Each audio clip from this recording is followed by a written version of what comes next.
Teman-teman, sobat-sobat, saat ini saya ada di sebuah taman di dekat stasiun kereta Bekasi.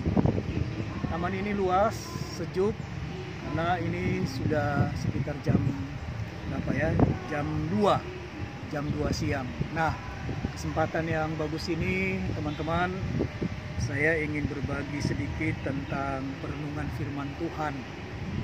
Saya sangat suka dengan firman Tuhan yang ada di Mazmur pasal 1 ayat 1 sampai dengan 3. Mungkin teman-teman, sobat-sobat sudah pernah ya membacanya. Judul berikutnya adalah Jalan Orang Benar dan Jalan Orang Fasik.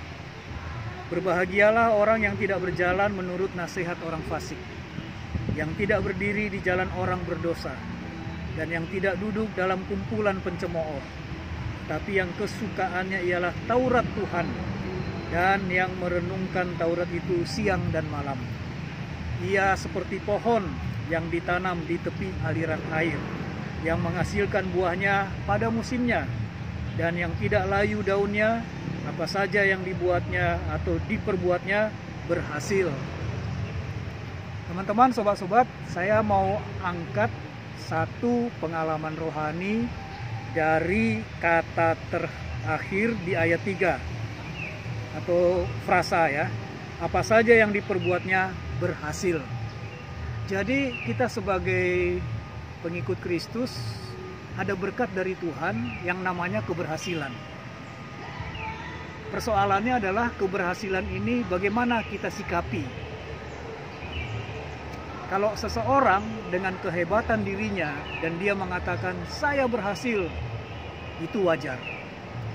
Kalau seseorang gagal dan dia mengatakan saya tidak berhasil, itu juga wajar.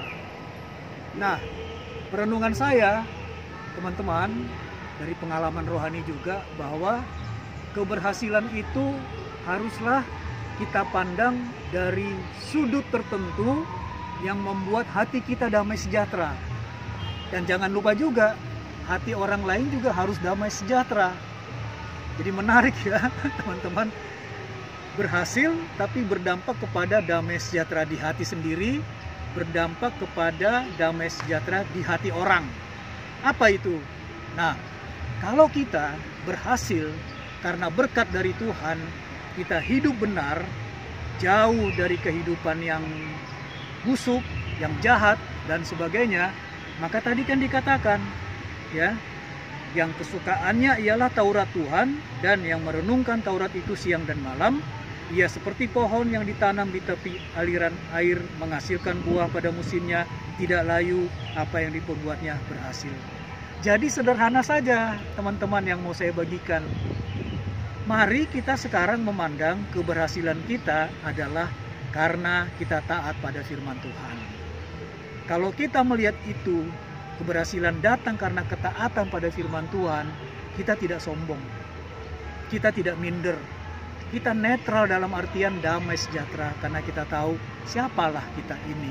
Semuanya bisa terjadi karena Tuhan memberikan petunjuk hidup melalui firman-Nya. Akibatnya apa? Orang lain juga sejahtera melihat kita berhasil. Karena apa? Dia dapat satu kesaksian yang hidup. Oh, ternyata itu karena Tuhan. Sehingga dia belajar. Orang lain berhasil karena Tuhan. Kalau begitu, saya juga akan taat pada firman Tuhan dan akan lebih dekat pada Tuhan. Jadi, kalau kita berhasil, merayakan keberhasilan, membuat ibadah syukur, ucapan syukur, itu sangat bagus. Karena apa? Kita lakukan itu karena kita bersyukur kepada Tuhan, keberhasilan kita menjadi berkat bagi sesama. Amin teman-teman, saudaraku. Haleluya, terima kasih, puji Tuhan.